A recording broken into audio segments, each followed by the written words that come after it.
हाय, अभी हम लोग क्लास 9th का chapter number 5 fundamental unit of life यानी सेल चैप्टर को कंटिन्यू कर रहे हैं, जिसमें मैंने आपको यूनिसेल्यूलर मल्टीसेलुलर ऑर्गेनिज्म के बारे में, प्रोकैरियोटिक यूकैरियोटिक सेल के बारे में, plant cell and animal cell का जो डिफरेंस था, और उसके बाद plasma membrane, cell wall and then nucleus के बारे में डिटेल में बता रखा है। ठीक है, अब हम लोग इस चैप्टर को आगे बढ़ाएंगे, जिसमें जो भी सेल ऑर्गेनल्स हैं उनके बारे में पढ़ेंगे, और लास्टली इस चैप्टर में जो सेल डिवीजन दिया हुआ है, किस तरह से सेल डिवाइड होता है और क्या प्रोसेस है मियोसिस एंड माइटोसिस का, सेल के डिवाइड, मियोसिस में कितने सेल बनते हैं, माइटोसिस में कितने सेल बनते हैं, इन सबको पढ़ेंगे। ठीक है, तो आज हम लोग साइटोप्लाज्म को पढ़ेंगे और साइटोप्लाज्म के बाद एक एक करके ऑर्गेनल्स के बारे में पढ़ेंगे, जो आपकी एनसीईआरटी में दी हुई है। सीक्वेंस वाइज वही सीक्वेंस चलेगा। तो स्टार्ट करते हैं।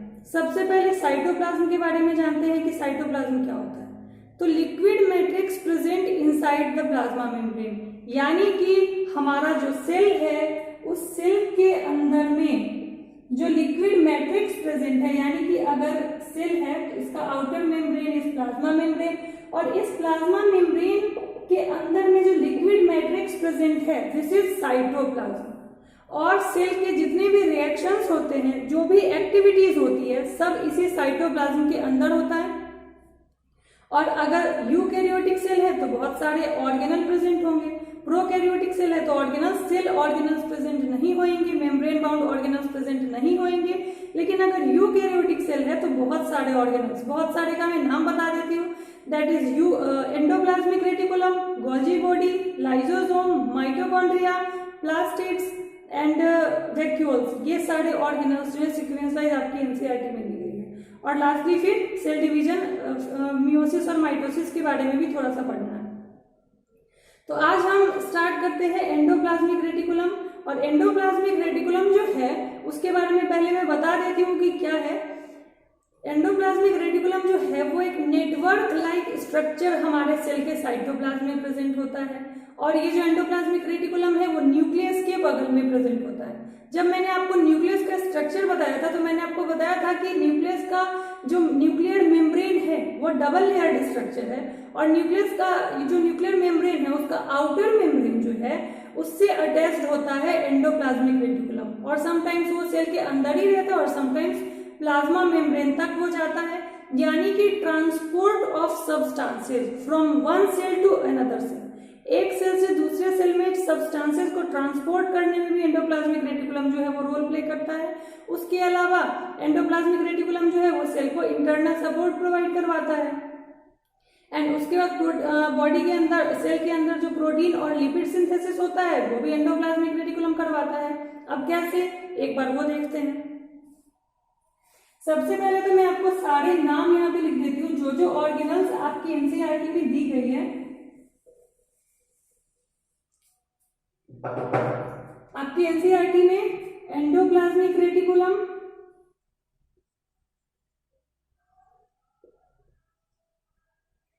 एंडोप्लाज्मिक रेटिकुलम, इसका हमने टाइप्स पढ़ना है, रफ एंडोप्लाज्मिक रेटिकुलम और स्मूथ एंडोप्लाज्मिक रेटिकुलम के बारे में। उसके बाद गोल्जी बॉडी, देखो गोल्जी बॉडी को ही गोल्जी कॉम्प्लेक्स भी कहते हैं। ठीक, कहीं कहीं पे गोल्जी बॉडी लिखी होती है, कहीं कहीं पे गोल्जी कॉम्प्लेक्स, और कहीं कहीं पे गोल्जी एपैरेटस भी लिखा होता है। उसके बाद लाइसोसोम के बारे में पढ़ना है। लाइसोसोम के बाद माइटोकॉन्ड्रिया,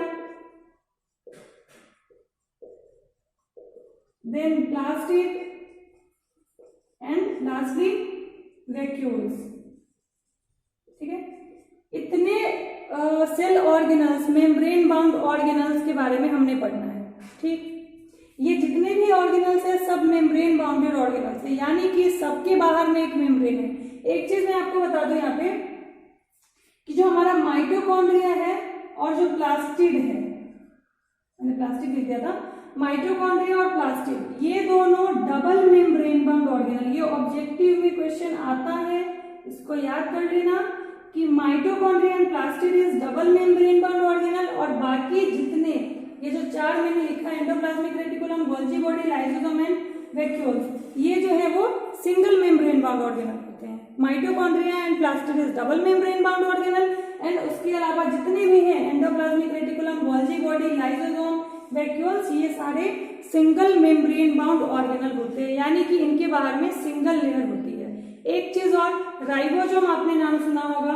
राइबोसोम जो है वो मेम्ब्रेनलेस ऑर्गेनल होता है, यानी राइबोसोम के बाहर में कोई मेम्ब्रेन नहीं होता है। तो ये सब आपको याद रखना है। ऑब्जेक्टिव में क्वेश्चन बनता है कि डबल मेम्ब्रेन बाउंड ऑर्गेनल कौन सा होता है, मेम्ब्रेनलेस ऑर्गेनल कौन सा होता है, और जो भी रेस्ट है सारे के सारे सिंगल मेम्ब्रेन बाउंड ऑर्गेनल होते हैं। ठीक है, तो हम एंडोप्लाज्मिक रेटिकुलम को स्टार्ट करते हैं कि कैसा इसका स्ट्रक्चर होता है, कहाँ पे ये प्रेजेंट होता है एंड इसका फंक्शन क्या क्या होता है।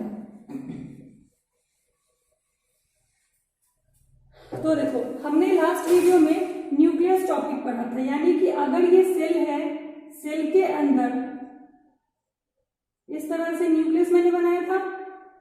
न्यूक्लियस जो है उसका जो न्यूक्लियर मेम्ब्रेन है वो भी डबल लेयर्ड होता है और न्यूक्लियस से अटैच्ड होता है, न्यूक्लियस के आउटर मेम्ब्रेन से अटैच्ड होता है एंडोप्लाज्मिक रेटिकुलम। इस तरह से अटैच्ड होता है एंडोप्लाज्मिक रेटिकुलम। और जो एंडोप्लाज्मिक रेटिकुलम है वो इसके दो टाइप्स होते हैं, रफ और smooth, rough ER and smooth ER. एक चीज और, ये जो एंडोप्लाज्मिक रेटिकुलम है अगर ये प्लाज्मा मेम्ब्रेन तक जाएगा तो मान लो बगल में एक और सेल है, तो ये एंडोप्लाज्मिक रेटिकुलम क्या काम करता है, एक्सचेंज ऑफ मटेरियल्स का, एक सेल से दूसरे सेल में मटेरियल को ट्रांसपोर्ट करने के लिए, बिकॉज ये न्यूक्लियस से भी जुड़ा हुआ है और इधर प्लाज्मा मेम्ब्रेन से भी जुड़ा हुआ है। ठीक है, तो एक उसका वो काम हो गया। दूसरा उसका प्लाज्मा मेम्ब्रेन का जो काम है सेल को इंटरनल सपोर्ट प्रोवाइड कराना, क्योंकि ये नेटवर्क लाइक स्ट्रक्चर है। उसके बाद हमने देखा कि एंडोप्लाज्मिक रेटिकुलम जो है वो दो टाइप के होते हैं, RER और SER, यानी कि रफ एंडोप्लाज्मिक रेटिकुलम और स्मूथ एंडोप्लाज्मिक रेटिकुलम। अब किस बेसिस पे हम इनको रफ और स्मूथ कहते हैं वो देखो, एंडोप्लाज्मिक रेटिकुलम का वो पार्ट जहां पे राइबोसोम प्रेजेंट होगा, ध्यान से सुनना, एंडोप्लाज्मिक रेटिकुलम का वो पार्ट जहां पे राइबोसोम प्रेजेंट होगा। तो देखो ये चिकना मेरा अगर हैंड है और इसके ऊपर हमने बीड लगा दिया, तो जब उसको हम टच करेंगे तो खुरदरा होगा। वही चीज यहाँ पे है कि जो प्लेन स्ट्रक्चर है उस पे राइबोसोम आके अटैच हो गया, तो एंडोप्लाज्मिक रेटिकुलम का वो पार्ट जहां पे राइबोसोम आके अटैच हो गया that is rough endoplasmic reticulum, और जहां पे राइबोसोम अटैच नहीं होगा वो स्मूथ फील होगा, तो स्मूथ एंडोप्लाज्मिक रेटिकुलम। अब जो रफ एंडोप्लाज्मिक रेटिकुलम है इसका काम होता है प्रोटीन सिंथेसिस करना, और जो स्मूथ एंडोप्लाज्मिक रेटिकुलम है इसका काम होता है लिपिड सिंथेसिस करना। अब देखो, रफ एंडोप्लाज्मिक रेटिकुलम प्रोटीन क्यों सिंथेसिस करता है, बिकॉज रफ ईआर जो है वो क्यों बना, राइबोसोम की प्रेजेंस से, और हम जानते हैं कि राइबोसोम जो है उसको हम प्रोटीन फैक्ट्री कहते हैं सेल का। तो राइबोसोम का काम है प्रोटीन फैक्ट्री, प्रोटीन बनाना। तो राइबोसोम अगर एंडोप्लाज्मिक रेटिकुलम के पास जाके बैठ गया तो वो क्या बनवाएगा, प्रोटीन बनवाएगा।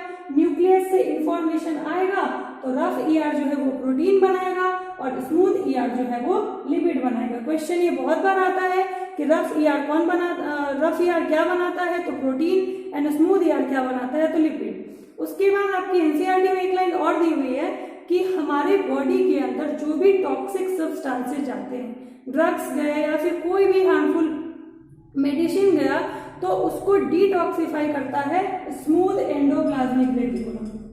कैसे करना है वो मैकेनिज्म हमें भी नहीं जानना है, बस इतना याद रखना है कि हमारे बॉडी के अंदर जो टॉक्सिक सब्सटेंसेस जाते हैं और जो ड्रग्स वगैरह जाता है उसको डिटॉक्सिफाई करने का काम स्मूथ एंडोप्लाज्मिक रेटिकुलम जो है वो करता है। ठीक, एक चीज और, जो एंडोप्लाज्मिक रेटिकुलम है उसका स्ट्रक्चर हम एक बार समझ लेते हैं। एंडोप्लाज्मिक रेटिकुलम का जो स्ट्रक्चर है इसमें 3 पार्ट्स होते हैं, दैट इज सिस्टर्नी,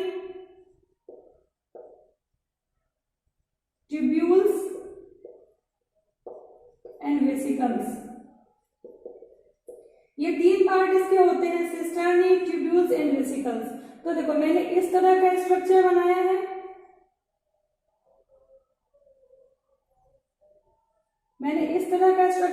है, तो ये वाला पार्ट जो है दिस इज सिस्टर्नी। ठीक, इस तरह से एक प्लेट के ऊपर, ये जो सिस्टर्नी होते हैं एक दूसरे के पैरेलल होते हैं, इसका नंबर वेरी कर सकता है सेल टू सेल। तो सिस्टर्नी जो है वो इस तरह का, जो ये पैरेलल एक दूसरे के पार्ट है दिस इज कॉल्ड सिस्टर्नी, और ये बीच का जो गैप है दिस इज कॉल्ड ल्यूमन। और एक सिस्टर्नी दूसरे सिस्टर्नी से जो जुड़ा हुआ होता है दिस इज ट्यूब्यूल।